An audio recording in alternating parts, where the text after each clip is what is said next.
Olá, seja muito bem-vindo, seja muito bem-vinda. Eu sou a Gabriela Varela, esse é o videocast Em Detalhes, e aqui sempre com um convidado, com uma convidada, a gente trata de uma temática, mergulha numa notícia do dia. Hoje eu converso com o professor Marcos Nobre, professor de Filosofia Política da Unicamp, pesquisador do SEBRAP, o Centro Brasileiro de Análise e Planejamento. Professor, obrigada por aceitar nosso convite, seja muito bem-vindo aqui ao Em Detalhes. É um grande prazer estar com vocês. O professor escreveu um ensaio na revista Piauí, O Centrão Sem Medo e a Encruzilhada do PT.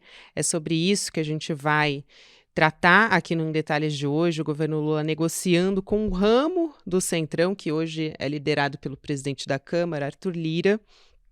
A gente vai tratar sobre todos esses braços do Centrão e como ele foi se modificando ao longo do tempo. Professor, primeiro eu quero começar perguntando o que caracteriza esse Centrão sem medo que você traz no seu texto. Gabriel, a primeira coisa é que é um centrão que não tem medo de ser centrão. É, centrão sempre foi uma expressão pejorativa, continua sendo para a maioria das pessoas, mas é um centrão que não tem medo de ser centrão. E ele não tem medo de ser centrão porque ele não tem medo de governar. É um centrão que, ao contrário do centrão dos anos 2000 até a metade dos anos 2010, não é um centrão que entra apenas para ser liderado em um governo, para ser levado para uma determinada direção. É um centrão que quer dar um rumo para o país. Ele não é Ele, mais centrão. subordinado. É isso. Ele é um centrão que não tem medo de ser centrão, que não tem medo de governar e que, para isso também, não tem medo de perder a democracia se for essa a implicação de governar e de ser centrão, certo? Ou seja, que não tem medo de fazer uma aliança com a extrema-direita no Brasil. Eu pergunto, esse centrão que tinha que se subordinar ao governo federal ou a determinadas pautas do governo, quando que esse centrão deixou de ser subordinado e passou a ser o governo, passou a definir os rumos, passou a dar a tomada de decisão, né, a dar o sentido de qual seria essa tomada de decisão? E pergunto também de que maneira o Centrão, que passou por um governo de extrema-direita, que foi o governo Bolsonaro, ele foi influenciado também. Sim, acho que o primeiro ensaio disso que viria a ser o Centrão Sem Medo se deu na presidência de Eduardo Cunha, né, a partir de 2015, na presidência da Câmara. Mas, sobretudo, esse Centrão ele se torna sem medo a partir do governo Temer. Porque, de fato, no governo Temer, o Centrão chegou ao poder como Centrão.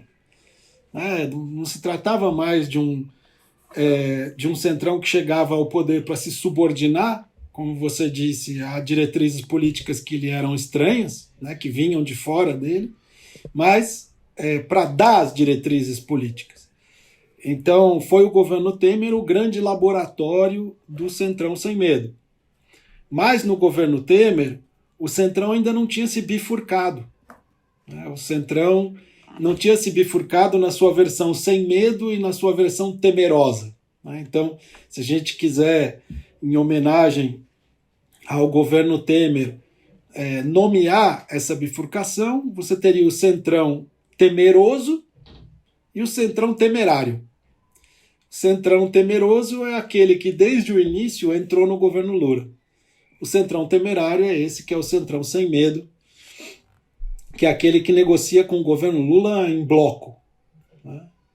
É interessante essa maneira de enxergar o Centrão, professor. Eu te pergunto se o senhor consegue trazer lideranças que o senhor enxerga que fariam parte de cada um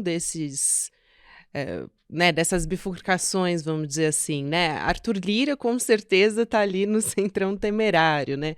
Rodrigo Maia também, que deixou de ser alguém que toma as decisões ali no Congresso, né, no parlamento, mas que também está ali como uma figura importante desse processo. Tem também Gilberto Kassab, enfim, quais são as figuras centrais o senhor acha que fazem parte desses dois ramos do Centrão? Sim, isso é bem importante. O Centrão Sem Medo é um triunvirato. É um triunvirato formado por PP, o chamado de progressistas, né? Só no Brasil que pode acontecer uma coisa dessa. Sim. PP, Republicanos e União Brasil. É esse o triunvirato que compõe o Centrão Sem Medo. Então, o Centrão Sem Medo opera como triunvirato, opera de uma maneira colegiada e, portanto, as figuras, como você mencionou, seriam o Arthur Lira, o Marcos Pereira, o Elmar Nascimento, só para dar exemplo de 3 pessoas, né? Muito provavelmente o candidato do Centrão Sem Medo à sucessão de Arthur Lira na presidência da Câmara será o Marcos Pereira ou Elmar Nascimento, não é? Então esse é o Centrão Sem Medo, que é aquele que entra no governo, mas se mantém na oposição, certo? Que é a lógica do Centrão Sem Medo, agora é essa também. Do outro lado, nós temos o Centrão Temeroso, que foi aquele que entrou no governo Lula desde o início. Então,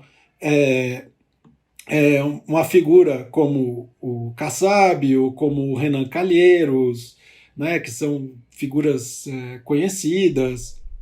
Talvez Davi Alcolumbre, né, que também estava ali dialogando Isso, Davi Alcolumbre, exatamente.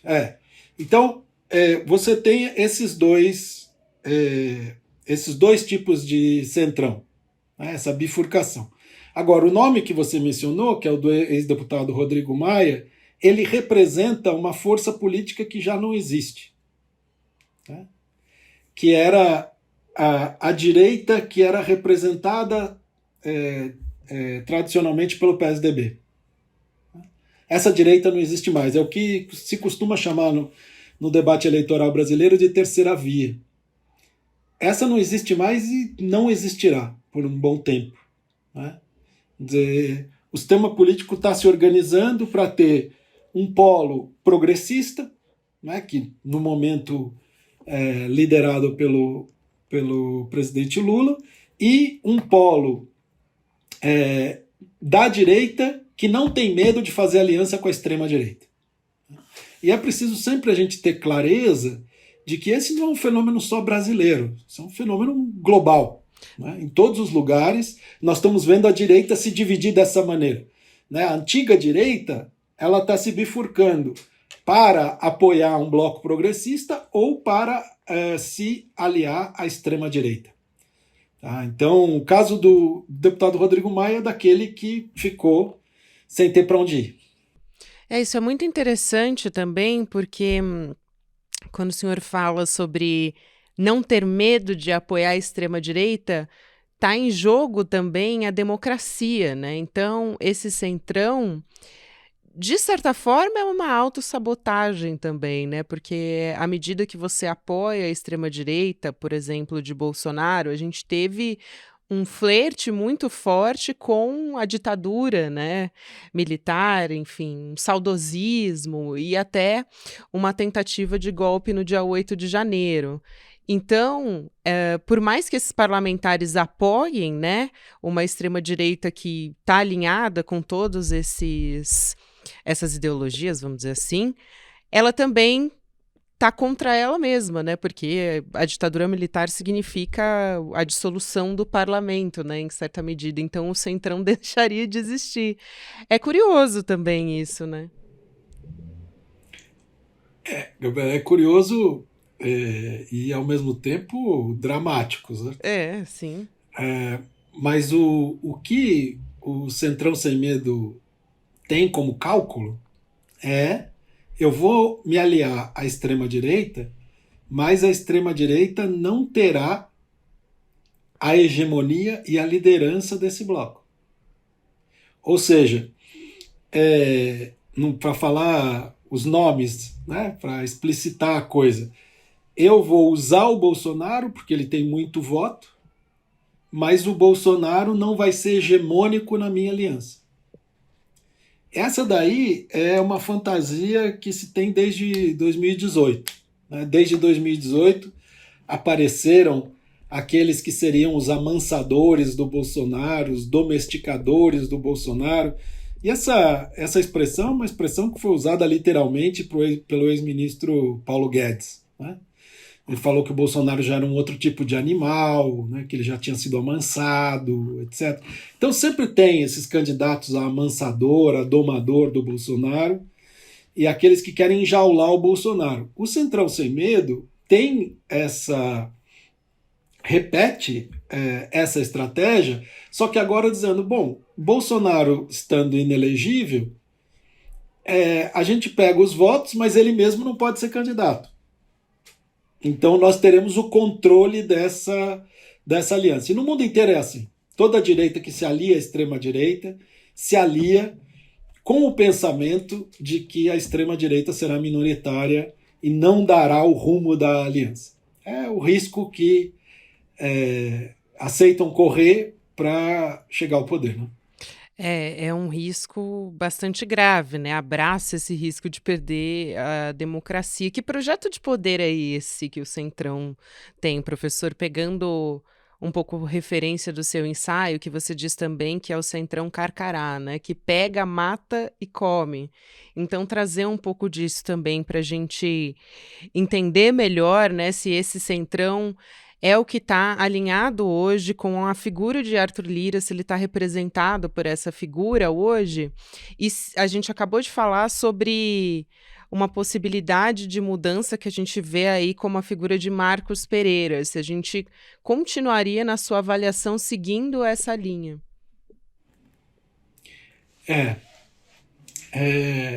Essa expressão Centrão Carcará é uma expressão que eu uso já desde 2020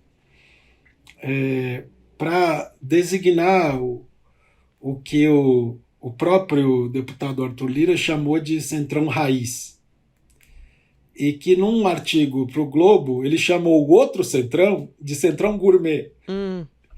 Então veja, ele está dizendo com todas as letras, olha, aqui a gente não tem esse negócio de gourmet não, a gente é raiz, a gente pega, mata e come. Certo?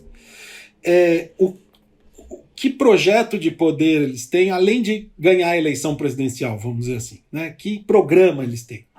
O programa desse Centrão é o programa de representar a coalizão de forças sociais que elegeu o Bolsonaro.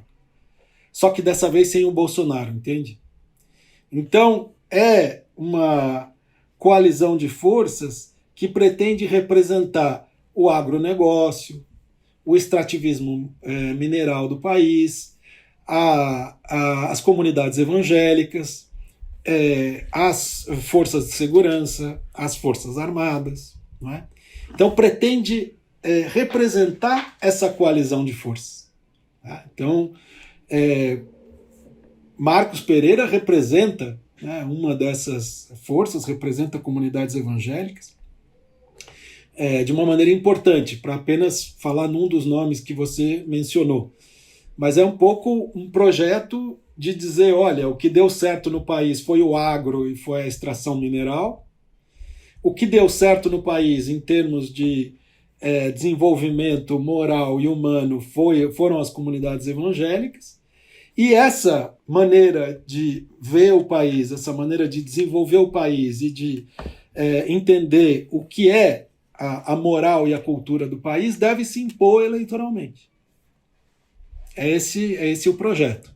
Claro que isso significa que o Centrão Sem Medo, não tendo ele mesmo figuras carismáticas, figuras que são eleitoralmente viáveis de um ponto de vista de uma eleição presidencial, vai ter que buscar uma candidatura que aceite representar, então, essa coalizão de 2018 com a chancela e com o apoio do Centrão Sem Medo e das suas forças, basicamente desse triunvirato de partidos PP, Republicanos e União Brasil. E é interessante a gente olhar para o passado também para tentar entender um pouco do cenário que a gente está vivendo hoje, né? Porque a gente falou, por exemplo, do PSDB ter derretido, né? E num dado momento da nossa história, o PSDB e o PT, eles foram os partidos que lideraram esse sistema político. E a extrema-direita avançou, a gente teve o governo Bolsonaro, que eu acho que modificou muito essa forma, né, que a gente falava sobre uma bipolaridade do sistema político entre tucanos e petistas, e hoje a gente tem uma outra coisa, né, muito diferente dessa que a gente estava acostumado a lidar. E aí o PSDB, ele se diluiu dentro do centrão, né, a gente tem políticos que se identificam talvez ali com o PSDB, o centrão temerário, né, nessa classificação que o senhor coloca. O senhor acredita que o PT é o único partido que tem como sua base, né, assim, um único partido vanguardista? Ele vai ter que em algum momento negociar com outros partidos? Vai ter força para continuar sendo essa potência que foi quando era, por exemplo, PSDB versus PT? Gabriela, você acabou de resumir todo o meu artigo na revista Piauí. Então, a gente tem mais perguntas do que respostas, né? Porque o que permitiu que a gente tivesse um tipo de funcionamento do sistema político de 1994 a 2014, como a gente teve? O que ficou conhecido como presidencialismo de coalizão. Era que o partido que ganhava a eleição presidencial, ele imediatamente trazia para dentro do governo todos os outros partidos, com exceção do partido que tinha perdido a eleição presidencial e dos partidos que rodavam diretamente em volta dele. Então, assim, quando Fernando Henrique ganha a eleição em 1994, vão para o governo todos os partidos, com exceção do PT, do PCdoB, né, dos partidos que estão ali sempre naquela coalizão. Então, a gente se chamou de presidencialismo de coalizão, eu chamei isso de PMDBismo. Ou seja, que o sistema político tinha um jeito de operar, que quando um partido ganha, ele leva tudo, ele leva todos os outros partidos. Ou seja, que entre o PT e o PSDB tinha um mar de PMDBs disposto a aderir ao governo, seja qual for o governo. Né? Então, não importa que candidato apoiou na eleição presidencial, no dia seguinte está no governo, seja quem ganhe. Certo? E isso funcionou durante 20 anos. Tá? A condição para isso era justamente que essa massa de partidos de tipo PMDB nem existe mais, né? Se chama MDB agora, essa massa de partidos de tipo PMDB tinha que aceitar esse vanguardismo de PSDB e PT. E tinha que aceitar essa moldura.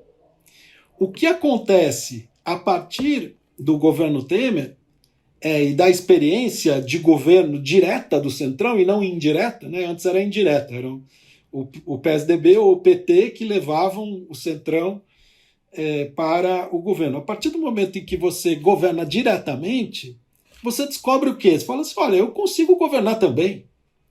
Eu não preciso de ninguém para me liderar. Eu posso ter uma candidatura própria e eu tenho condições de ter um projeto para o país. Tá certo? Você fala, não, mas como assim centrão e projeto de país na mesma frase?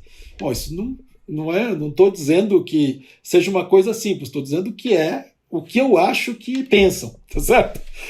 Ou seja, que o governo Temer teve o seu programa político e que eles podem ter também, que não precisam de intermediários, entende? Para chegar ao poder.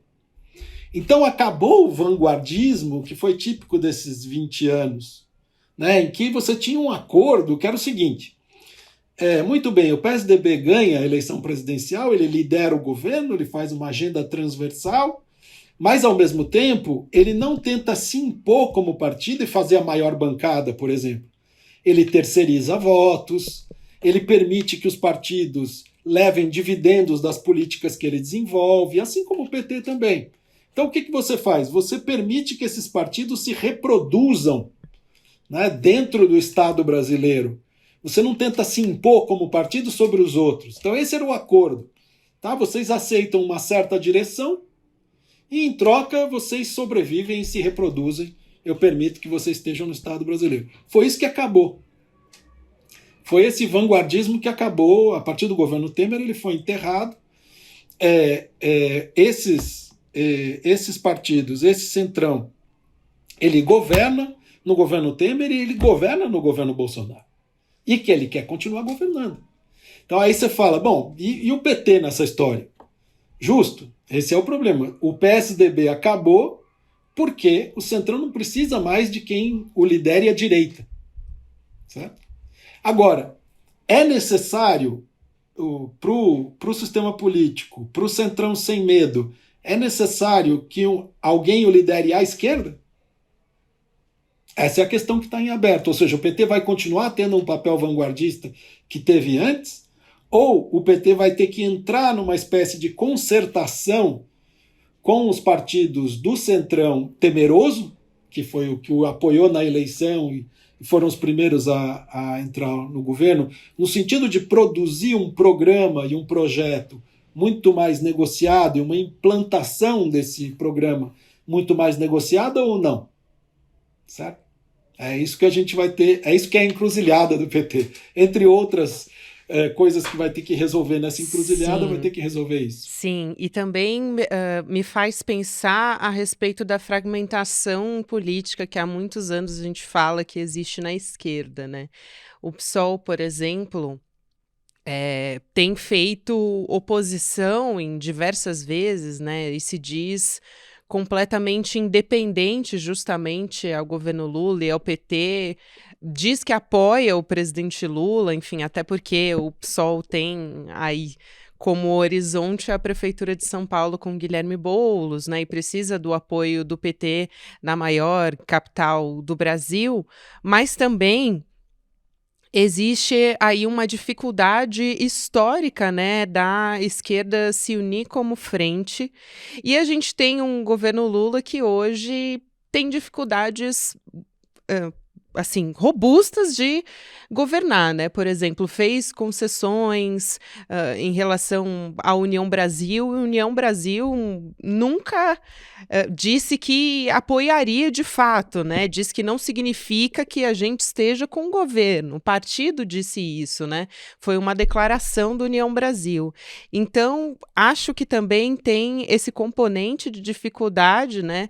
De talvez se aliar totalmente à esquerda porque precisa dialogar com o centrão para continuar tendo minimamente uma maneira de sobreviver a esse governo, né?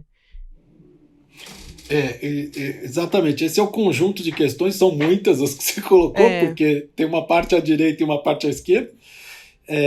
Para começar, eu acho que, então, não só no Brasil, mas no mundo todo, a tendência de organização é em torno de um polo progressista, né, e progressista aí eu quero dizer, são setores originários da esquerda que fazem uma aliança com setores originários da direita que aceitam uma certa precedência, uma certa liderança da esquerda, isso é o progressismo, né? E de outro lado você tem uma direita sem medo de se aliar à extrema-direita. Tá? É assim que as coisas estão mais ou menos se organizando. E no Brasil não é diferente. Então, quando a gente olha para esse quadro, a gente olha especificamente a questão do PSOL, que você mencionou, o PSOL tem uma divisão importante, embora a ala ligada a Guilherme Boulos, que entende que o apoio ao governo Lula é necessário para evitar uma volta da extrema-direita, e há uma outra ala muito importante, muito significativa, que acha que o partido tem que ser inteiramente independente do governo Lula. Certo? Mas veja, Gabriela, vamos pensar o seguinte, vamos dizer que o PT faça esse papel de partido progressista e que ele cada vez mais negocie um programa com essas forças originárias da direita para fazer um programa progressista para o Brasil que enfrente a aliança do Centrão Sem Medo com a extrema-direita. Tá? O que isso vai produzir? Primeiro, vai produzir um projeto, uma aliança mais à direita do que é o próprio partido, do que é o PT, certo? E vai abrir com isso também um espaço à esquerda. Né? Então, no sentido de que se o sistema político e a organização da política brasileira for nessa direção, com o tempo, não é imediato isso, é uma coisa para 10, 15 anos, se abre um espaço à esquerda que pode ser ocupado por uma força como o PSOL. É como se a gente reproduzisse uma situação que aconteceu na década de 80. Né? Então, que foi onde surgiu o Centrão, inclusive, ali, né, na Constituinte. Que foi onde surgiu o Centrão, e que foi uma década em que você teve uma transição em nome do progressismo. Certo? Porque essa aliança, essa transição que foi liderada pelo PMDB e que produziu a nossa Constituição, é uma aliança progressista. Certo? E o PT ocupou o espaço à esquerda, que foi aberto pelo fato de que as forças de esquerda foram fazer uma aliança com uma direita civilizada. Certo? Em nome da transição democrática, da produção da Constituição, etc. Então pode acontecer algo semelhante. Agora, o PT nunca deixou que um partido se organizasse à sua esquerda de uma maneira eleitoralmente muito significativa. Né? Quer dizer, o PSOL é um partido certamente muito importante. Isso aí não tem a menor dúvida. Mas em termos eleitorais, ele não tem um peso que é o peso que o PT adquiriu nas décadas de 90 e 2000, com certeza, né? Com certeza. E aí a última pergunta que eu te faço, professor, e eu acho que é bastante difícil, mas talvez uma reflexão aqui, porque a gente está chegando ainda. Faltam 2 meses, vamos dizer assim, na verdade, pouco mais de 2 meses, né? Quase 3 meses para o final do ano, do primeiro governo Lula. E nesse ano a gente teve formação de CPI, né, do MST, a gente teve também a CPI do 8 de janeiro, que ambas acabaram se virando, inclusive, contra a extrema-direita, mas a princípio a CPI, o objetivo era realmente enfraquecer o governo do presidente Lula. Também projetos, né, e PECs, como por exemplo a PEC da anistia, que busca beneficiar os próprios partidos, e nessa até o próprio PT embarcou, né? O PSOL, falando da ala progressista, foi o único partido que resistiu a embarcar nessa. Como é que a gente pode ver aí um futuro, projetar esse futuro, né? Esses próximos 3 anos que a gente tem de governo Lula, no sentido de governabilidade, né, e de concessões, porque também foi perdido o cargo do Ministério do Esporte, do Turismo também, né, mas acho que o que mais marcou, talvez, foi a saída realmente de Ana Moser, né, que estava realmente com um projeto, políticas públicas voltadas para essa área e que a gente teve agora totalmente caindo por terra e talvez a gente não tenha os avanços que a gente estava planejando. Então, como é que o senhor enxerga? A gente deve ter novas perdas aí para frente e vai ter que fazer essa concessão, não vai ter jeito. A Caixa, por exemplo, é uma das grandes preocupações e o que se diz mesmo, enfim, avaliações de especialistas e de jornalistas que acompanham, né, a política, de que não vai ter jeito, a questão de tempo até a Caixa também virar mais uma maneira de o Centrão utilizar, né, como manobra e até chantagens contra o governo Lula.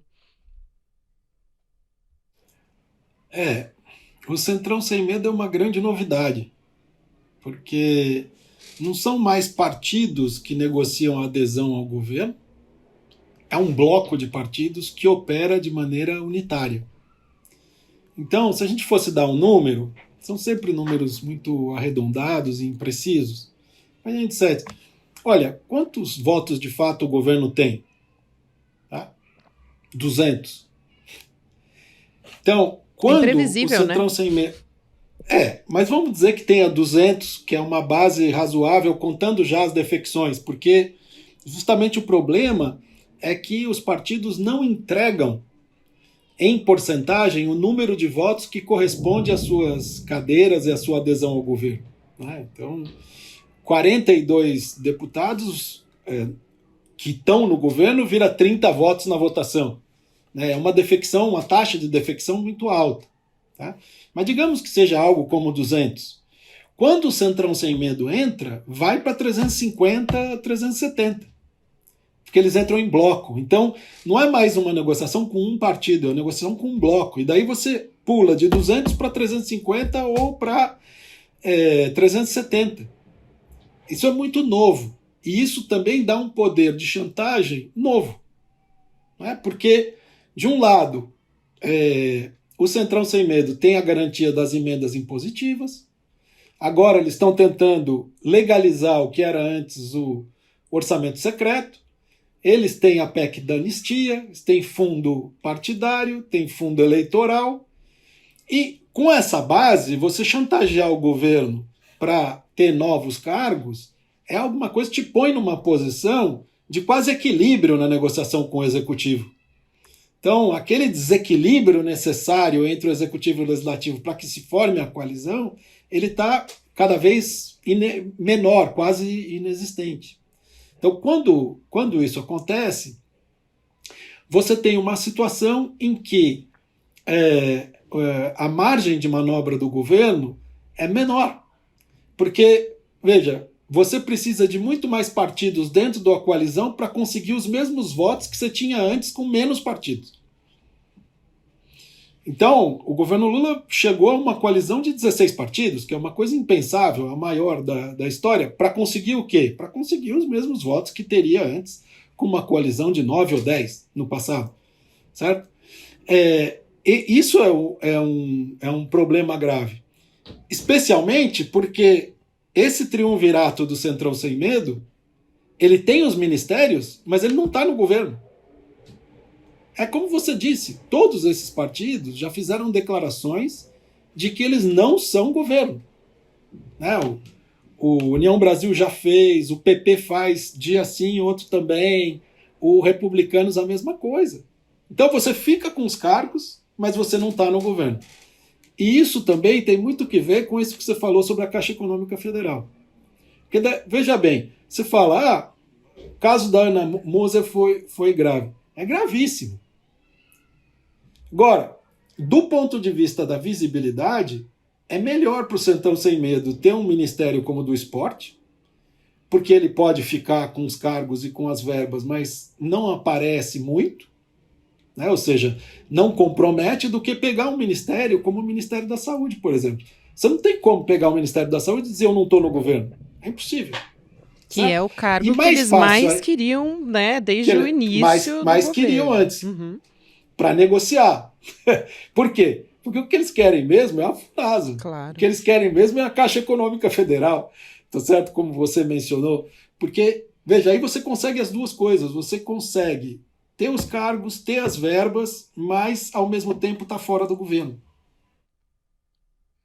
É isso, ou seja, é difícil vislumbrar uma saída, né? Entre esses pesos e contrapesos que se faz. A saída, no sentido de melhorar a situação para o governo Lula, né, melhorar a sua capacidade de conseguir impor a sua agenda, seria encontrar fissuras e rachaduras no Centrão Sem Medo. Uhum. Porque o Centrão Sem Medo também não é fácil você operar de maneira colegiada, né, como eles fazem. Como não é fácil também você manter a presidência da Câmara. Porque sem a presidência da Câmara acaba o Centrão Sem Medo. Então eles precisam a todo custo manter a presidência da Câmara. Eles não podem se dar o luxo de ter uma divisão interna num momento como esse. Então, assim, se existir essa possibilidade no futuro, vai ficar menos difícil governar. No momento, não existe essa perspectiva, eu acho. Professor Marcos Nobre, quero muito agradecer a sua presença aqui. O professor Marcos Nobre é professor de Filosofia Política da Unicamp, pesquisador do SEBRAP, o Centro Brasileiro de Análise e Planejamento. Obrigada por ajudar a gente a entender um pouco, né, o histórico, como que a gente chegou até aqui e para onde que a gente pode, né? Quais são as saídas para a gente encontrar para esse futuro, né? A gente que é jornalista, a gente fica ansioso, sempre fazendo um exercício um pouco de futurismo, né? Mas faz parte aqui para a gente tentar encontrar saídas por meio da política, né? Um grande abraço para o senhor. Eu é que te agradeço pela conversa, Gabriela, porque também para mim escrever é uma tentativa de entender, né? Eu escrevo para tentar entender, como todo mundo, né, tá tentando entender. Então, para mim é muito bom ter a oportunidade, o privilégio de poder discutir isso. Eu ainda sou uma das Um otimistas abraço. que acredita que a saída é por meio da política, não tem outro caminho, e eu ainda tento permanecer otimista, apesar desse cenário que a gente está vivendo. Então, é muito importante a gente conseguir entender Não o tem nosso... mesmo. É isso. Não tem mesmo outro caminho. E a política, ela ficou mais feia do que ela já não sempre foi, não é mesmo? E a gente não pode recuar diante da feiura que a política virou, porque fora dela não tem como encontrar e fazer coisas bonitas. É isso, professor. A gente não pode recuar. Um abraço grande. Até uma próxima. Seja sempre bem-vindo. Grande abraço, obrigado, Até tchau. mais. O Videocast em Detalhes fica por aqui. O próximo episódio vai ao ar às 10h30 da manhã, ao vivo no YouTube, por onde você acompanha toda a nossa programação do ICL Notícias, nos canais Eduardo Moreira, Instituto Conhecimento Liberta, sempre de segunda a sexta-feira. E também você pode nos acompanhar o Em Detalhes nas plataformas de áudio. A partir das 7 horas da manhã, o episódio já fica disponível para você que acorda cedinho e quer ficar bem informado. Para quem acompanha essa transmissão ao vivo no YouTube, você fica agora com o videocast Mercado e Investimentos com o André Campedelli e a Débora Maganha. E às 6 horas da noite você também pode voltar para assistir o ICL Notícias, segunda edição, comigo, Chico Pinheiro e Chico Sá. Deixo também o convite de uma aula aberta e gratuita, 3 regras para investir com resultados, com Eduardo Moreira. Então, você vai entender quais são as regras essenciais para ter os resultados que você espera nos seus investimentos, mesmo que você seja iniciante. Esse curso também, inclusive, é para você. Vai ser no dia 10 de outubro, às 8 horas da noite. Você pode se inscrever em edu1.com.br/em detalhes. Muito obrigada a você que me acompanhou até aqui e até a próxima. Você tem aquela sensação de que toda vez que você investe dinheiro, você investe naquilo que estava todo mundo falando que era muito bom e deixa de ser bom logo depois que você investe? Pois é, isso tem um motivo. Eu vou ensinar para vocês onde são os principais erros que a gente comete e como passar a cometer acertos no lugar desses erros, com 3 regras muito simples para se investir. Uma aula que eu vou dar no dia 10 de outubro, uma terça-feira às 8 horas da noite no horário de Brasília. As 3 regras para se investir com resultados. Para você se inscrever, é só clicar no link aqui em cima ou aqui embaixo. E gratuitamente, bem rápido, você vai estar inscrito na aula. Se inscreve agora, chame seus amigos e amigas para participar também. Nunca mais a sua relação com os investimentos vai ser a mesma depois dessa aula. Olá, eu sou Lindener Pareto, historiador, professor aqui no Instituto Conhecimento Liberta e convido vocês, nosso grande público, a conhecerem o curso Monumentos à Barbárie, onde eu narro aqui as disputas pelo controle dos monumentos produzidos no espaço público, as memórias, as histórias, a contestação de personagens históricos controvertidos ao longo da história, não só do Brasil, mas também da história da humanidade. Conheçam o curso Monumentos à Barbárie e mais outros 200 cursos aqui conosco no Instituto Conhecimento Liberta. Olá, eu sou o Eduardo Moreira, sou engenheiro civil, estudei economia na Universidade da Califórnia e passei mais de 20 anos no mercado financeiro. Eu queria convidar vocês para assistir o curso sobre economia comportamental. Um curso que tem 8 aulas, com participação de todos os alunos e alunas, e vai trazer até vocês todas as explicações que a ciência hoje tem encontrado para o nosso processo de decisão. Por que a gente toma as nossas escolhas da forma como a gente toma? e como as pessoas usam isso para manipular o nosso dia a dia e lucrar com isso. Um curso fundamental para entender as engrenagens do capitalismo e dos negócios. Vamos lá participar? O curso está 100% disponível para membros e membras da plataforma ICL, o Instituto Conhecimento Liberta. Eu conto com vocês nessa aula.